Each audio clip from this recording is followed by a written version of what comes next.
রাজশেখর বসুর লেখা গল্প চিঠিবাজি।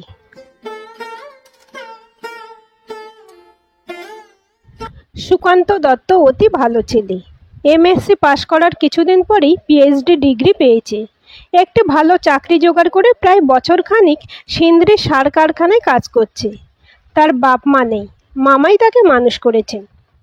আজ সকালের ডাকে মামার কাছ থেকে সুকান্ত একটা চিঠি পেয়েছে। তিনি লিখেছেন, সুকান্ত, তোমার বিবাহ স্থির করেছি বিজয়লক্ষ্মী কটন মিলের কর্তা বিজয় ঘোষের মেয়ে সুনন্দার সঙ্গে। বনেদি বংশ। বিজয়বাবু আমাদের কাছাকাছি শাঁখারিপাড়াতে থাকেন। মেয়েটি সুশ্রী, খুব ফর্সা, বিএসসি পাশ করতে পারেনি, তবে বেশ চালাক। ফটো পাঠালুম। তোমারই উচিত ছিল নিজে দেখে পাত্রী পছন্দ করা, কিন্তু একালের ছেলে হয়ে কেন যে তুমি আমার উপর ভার দিলে তা বুঝতে পারি না। যাই হোক, আমি যথাসাধ্য দেখে শুনে এই পাত্রী স্থির করেছি। আশা করি তোমারও পছন্দ হবে। 23শে ফাল্গুন বিবাহ, 5 সপ্তাহ পরেই। তুমি এখন থেকে চেষ্টা করো যাতে 15 দিনে ছুটি পাও। বিবাহের অন্তত 2 দিন আগে তোমার আসা চাই। সুকান্ত মামার চিঠিটা মন দিয়ে পড়ল, ফটোটাও ভালো করে দেখল। কিছুক্ষণ ভেবে সে তার রঙের বাক্স থেকে 3-4 রকমের রং নিয়ে এক টুকরো কাগজে লাগালো এবং নিজের বাঁ হাতের কবজির উপর কাগজখানা রেখে বারবার দেখলো তার গায়ের রঙের সঙ্গে মিল হয়েছে কিনা। তারপর আরও খানিকক্ষণ ভেবে এই চিঠি লিখল, শ্রীযুক্তা সুনন্দা ঘোষ সমীপে আমার সঙ্গে আপনার বিবাহ সম্বন্ধ স্থির হয়েছে। মামাবাবু, চিঠিতে জানলুম আপনি খুব ফর্সা। আমার রং কিন্তু খুব ময়লা। হয়তো আপনি শুনেছেন শ্যামবর্ণ, কিন্তু তাতে অনেক রকম শেড বোঝায়। আমার গায়ের রং ঠিক কী রকম তা আপনাকে জানানো কর্তব্য মনে করি। সেজন্য এক টুকরো কাগজে রং লাগিয়ে পাঠাচ্ছি। আমার বাঁ হাতের কবজির উপর পিঠের সঙ্গে মিল আছে। এই রকম গাঢ় শ্যামবর্ণ স্বামীতে যদি আপনার আপত্তি না থাকে তবে দয়া করে 1 লাইন লিখবেন। আপত্তি নেই। আমার ঠিকানা লেখা খাম পাঠালুম। যদি আপত্তি থাকে তবে চিঠি লিখবার দরকার নেই। 5 দিনের মধ্যে আপনার উত্তর না পেলে বুঝবো আপনি নারাজ। সেক্ষেত্রে আমি মামাবাবুকে জানাবো যে এই সম্বন্ধ আমার পছন্দ নয়, অন্য পাত্রে দেখা হোক। ইতি সুকান্ত। 4 দিন পরে উত্তর এলো, ডক্টর সুকান্ত দত্ত সমীপে। আপত্তি নেই, কিন্তু প্রকৃত খবর আপনি পাননি। আমার গায়ের রং আপনার চাইতে ময়লা। কোণে দেখাবার সময় আমাকে পেন্ট করে আপনার মামাবাবুকে ঠকানো হয়েছিল, কিন্তু আপনার মতন সত্যবাদী ভদ্রলোককে আমি ঠকাতে চাই না। আমার কাছে ছবি আঁকবার রং নেই।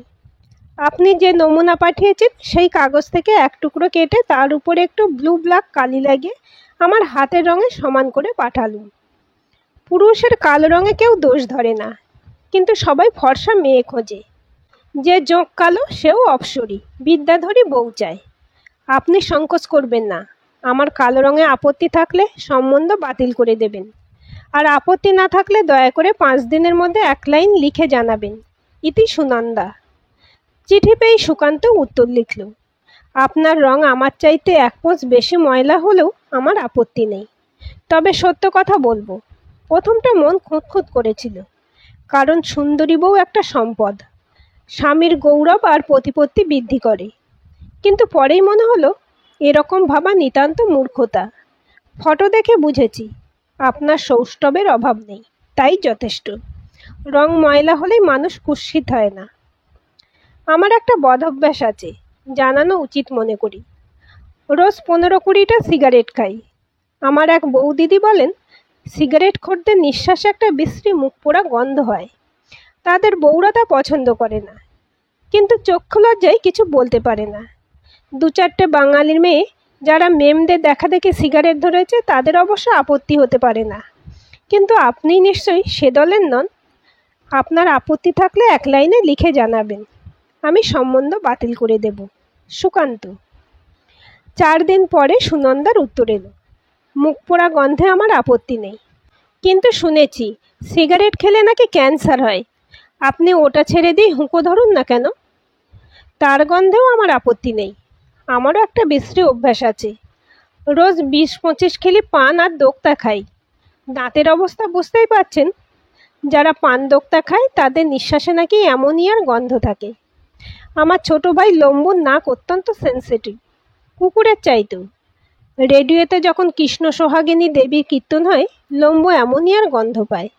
আবার গ্রামোফোনে যখন ওস্তাদ বড়ে গোলাম আলীর দরবারি কানাডার রেকর্ড বাজে, তখন লম্বু রসুনের গন্ধ পায়। আমার বদভ্যাসে আপনার আপত্তি না থাকলে এক লাইন লিখে জানাবেন, নতুবা সম্বন্ধ ভেঙে দেবেন। ইতি সুনন্দা। সুকান্ত উত্তর লিখল, আপনি যখন সিগারেটের দুর্গন্ধ সইতে রাজি আছেন, তখন আপনার পানদোক্তায় আমার আপত্তি নেই। তাছাড়া আমাদের এই কারখানায় অজস্র অ্যামোনিয়া তৈরি হয়, তার ঝাঁঝ আমার সয়ে গেছে। আপনার হুঁকোর প্রস্তাবটি বিবেচনা করে দেখব। কোনো বিষয়ে আমি আপনাকে ঠকাতে চাই না, সেজন্য আমার আরেকটি ত্রুটি আপনাকে জানাচ্ছি। পুরুষরা যেমন অনন্যপূর্বা পত্নী চায়, মেয়েরও তেমনি এমন স্বামী চায় যে পূর্বে কখনো প্রেমে পড়েনি। আমি স্বীকার করছি, আমি অক্ষত হৃদয় নই।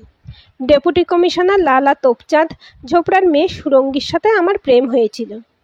তার বাপ মায়ের তেমন আপত্তি ছিল না, কিন্তু শেষটা সুরঙ্গেই বিগড়ে গেল।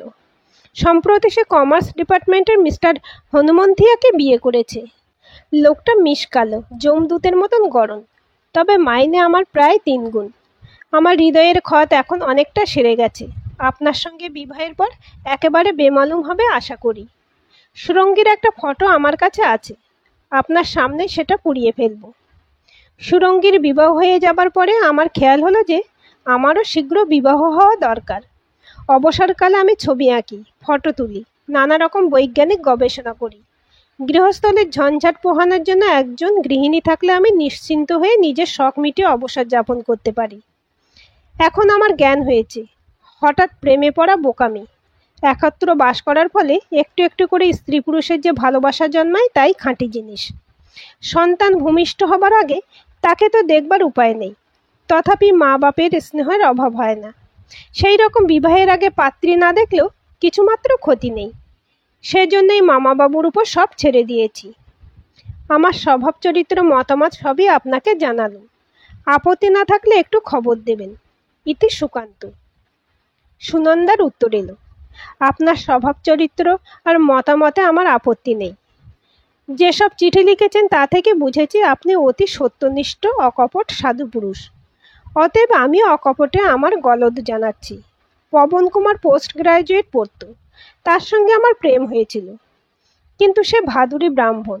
তার সেকেলে গোড়া বাপ মা আমাকে পুত্রবধূ করতে মোটেই রাজি হলেন না। পবন এখন ব্যাঙ্গালোরে আছে, খুব একটা বড় পোস্ট পেয়েছে, তাকে পুরো ভুলতে পারিনি।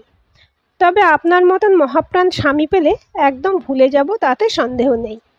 আমি বলি কি, সুরঙ্গী আর পবনের ফটো পুড়িয়ে কী হবে, বরং একই ফ্রেমে দুটো ছবি বাঁধিয়ে শোবার ঘরে টাঙিয়ে রাখা যাবে, তাতে বিষক্ষয় হবে। কি বলেন? আপনার অভিপ্রায় জানাবেন। ইতি সুনন্দা। সুকান্ত উত্তর লিখল, সুনন্দা, তোমাকে আজ নাম ধরে সম্বোধন করছি, কারণ আমাদের দুজনের মধ্যে এখন আর কোনো লুকোচুরি রইল না। বিবাহের বাধাও কিছু নেই।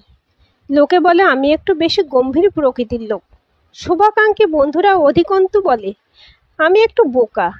তোমার চিঠি পড়ে বুঝেছি তুমি আমুদে মানুষ, আর মামাবাবুর চিঠিতে জেনেছি বিএসসি ফেল হলেও তুমি বেশ চালাক।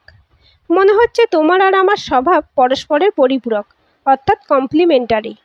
সাইকোলজিস্টদের মতে এই হলো আসল রাজ্যটো, আদর্শ দম্পতির লক্ষণ।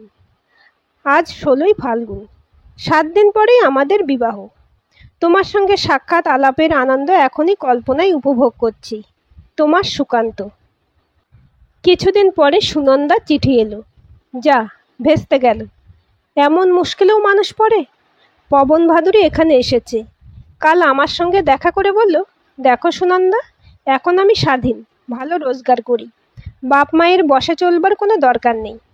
তুমি আমার সঙ্গে চলো, ব্যাঙ্গালোরে সিভিল বা হিন্দু ম্যারেজ, যা চাও তাই হবে। এই তো পরিস্থিতি। আমার অবস্থাটা আপনি নিশ্চয়ই বুঝতে পেরেছেন। পবন ভাদুরীকে হাঁকিয়ে দেওয়া আমার সাধ্য নয়। কালই, অর্থাৎ আপনার নির্ধারিত বিবাহের 2 দিন আগেই পবনের সঙ্গে আমি পালাচ্ছি। কিন্তু আপনার প্রতি আমার একটা কর্তব্য আছে। আপনার ব্যবস্থা না করে আমি যাচ্ছি না। আমার বোন নন্দা আমার চাইতে 1.5 বছরের ছোট, দেখতে আমারই মতন, তবে রং বেশ ফর্সা। সেও বিএসসি ফেল, ঝকঝকে দাঁত, পান দোক্তা খায় না। এ পর্যন্ত প্রেমেও পড়েনি। আপনার সব চিঠি সে পড়েছে, পড়ে ভীষণ মোহিত হয়েছে। আপনাকে বিয়ে করবার জন্য মুখিয়ে আছে। ডক্টর সুকান্ত, দোহাই আপনার, কোনো হাঙ্গামা বাঁধাবেন না। বাড়ির কাউকে কিছু বলবেন না। আপনাদের প্রোগ্রাম অনুসারে বরযাত্রী নিয়ে যথাকালে আমাদের বাড়িতে আসবেন। পুরুত যে মন্ত্র পড়াবে সুবোধ বালকের মতন তাই পড়বেন। আমার বাবার নন্দাকেই আপনার হাতে সম্প্রদান করবেন। তাকে পেলে নিশ্চয়ই আপনি সুখী হবেন। আপনি তো গৃহস্থলী দেখবার জন্য একটি গৃহিণী চান, সুতরাং সুনন্দার বদলে নন্দাকে পেলেও আপনার চলবে। নিজের বোনের প্রশংসা করা ভালো দেখায় না, নয়তো চুটিয়ে লিখতুম নন্দা কিরকম চমৎকার মেয়ে। আজ বিদায়। এরপর সুযোগ পেলে আপনার সঙ্গে দেখা করে আমি ক্ষমা চাইব। ইতি সুনন্দা। সুনন্দা চিঠি পড়ে সুকান্ত হতভম্ব হলো, খুব রেগেও গেল। কিন্তু সে যুক্তিবাদী রেশনাল লোক। একটু পরে বুঝে দেখল সুনন্দার প্রস্তাব মন্দ নয়। গৃহিণী যখন দরকার, তখন এক পাত্রীর বদলে আর এক পাত্রী হলে ক্ষতি কি? সুকান্ত স্থির করল যে হাঙ্গামা বাঁধাবে না, কোনো রকম খোঁজখবরও করবে না, সম্পূর্ণভাবে মামার বশে চলবে। তিনি যেমন ব্যবস্থা করবেন তাই মেনে নেবে। সুকান্ত কলকাতায় এলে তার মামার বাড়ির কেউ সুনন্দা সম্বন্ধে কিছুই বলল না, কোনো রকম উদ্বেগও প্রকাশ করল না। যথাকালে বরযাত্রীদের সঙ্গে সুকান্ত বিয়ে বাড়িতে উপস্থিত হলো। সেখানেও গোলযোগের কোনো লক্ষণ তার নজরে পড়ল না। সুকান্ত দেখল 16-17 বছরের একটি ছেলে নিমন্ত্রিতদের জন্য পান আর সিগারেট পরিবেশন করছে। কন্যাপক্ষের লোক তাকে লম্বু বলে ডাকছে। তাকে ইশারা করে কাছে ডেকে সুকান্ত চুপি চুপি প্রশ্ন করল, তুমি সুনন্দার ছোট ভাই লম্বু? লম্বু বলল, আজ্ঞে হ্যাঁ। এদিকের খবর কি? খবর সব ভালোই। দিদিকে এখন সাজানো হচ্ছে, একটু পরেই তো বিয়ের লগ্ন। সুনন্দা চলে গেছে? কি বলছেন আপনি? বিয়ের কোণে কোথায় চলে যাবে? তোমার আর এক দিদি নন্দা, তার খবর কি? বারে, আমার তো একটি দিদি, তার সঙ্গে তো আপনার বিয়ে হচ্ছে। সুকান্ত চোখ কপালে তুলে বলল, ও। রাত 12টার পরে বাসার ঘরে অন্য কেউ রইল না। সুকান্ত জিজ্ঞাসা করল, তুমি সুনন্দা না নন্দা? দুই। পোশাকি নাম সুনন্দা আর পৌরে নাম নন্দা। চিঠিতে অত সব মিছে কথা লিখলে কেন? কোনো কুমতলব ছিল না। সত্যবাদী উদারচরিত ভাবি বরকে একটু বাজিয়ে দেখছিলুম শৈবার শক্তি কতটা আছে। তোমার সেই পবননন্দন ভাদুরীর খবর কি? হাওয়া হয়ে উবে গেছে, তার অস্তিত্বই নেই। আমার কাছে একটা হনুমানজির ভালো ছবি আছে, তোমার সেই সুরঙ্গীর ফটোর সঙ্গে বাঁধিয়ে রাখলে বেশ হবে না? তুমি একটি ভীষণ বকাটে মেয়ে, সেই জন্য বিএসসিতে ফেল করেছো। ঝুনি মিত্তির আমার ডাবল বকাটে, সে ফার্স্ট হলো কি করে? আমি অঙ্কে কাঁচা, ম্যাক্সওয়েলের থিওরিটা মোটেই বুঝতে পারি না, আর ওইটাই কোশ্চেনে ছিল। কেন? ও তো খুব সোজা অঙ্ক। বুঝিয়ে দিচ্ছি, শোনো। v=√1/কাপ্পা মিউ। থাক থাক, বাসর ঘরে অঙ্ক কষলে অকল্যাণ হয়। আচ্ছা, কাল বুঝিয়ে দেব। কাল তো কাল রাত্রি, বরকনে দেখা হবার জো নেই। সেই পরশু ফুলশয্যায় দেখা হবে। বেশ তো, তখন বুঝিয়ে দেব। ফুলশয্যায় অঙ্ক কষলে মহাপাতক হয়, তা জানো? ঠাকুরমার আবার আড়ি পাতা রোগ আছে। যদি শুনতে পান যে নাচ জামাই ফুলশয্যায় অঙ্ক কষছে, তবে গোবর খাইয়ে প্রায়শ্চিত্ত করাবেন। তারা কিসের? আমি তো পালাচ্ছি না। বছরখানিক যাক, তারপর বুঝিয়ে দিও। আচ্ছা, তাই হবে। এখন ঘুমোনো যাক, কি বলো? দেখো সুনন্দা, তুমি খাসা দেখতে। তাই নাকি? তোমার দৃষ্টি তো খুব তীক্ষ্ণ। সুনন্দা, আমার কি ইচ্ছে হচ্ছে জানো? আমাকে চিবিয়ে খেয়ে ফেলতে? ঠিক তা নয়, মনে হচ্ছে। মনে হোক গে, এখন ঘুমাও। আজকের এই গল্পটি আপনাদের কেমন লাগলো কমেন্ট করে জানাবেন। ভালো লাগলে অবশ্যই একটা লাইক দেবেন আর চ্যানেলটি সাবস্ক্রাইব করে সাথে থাকবেন।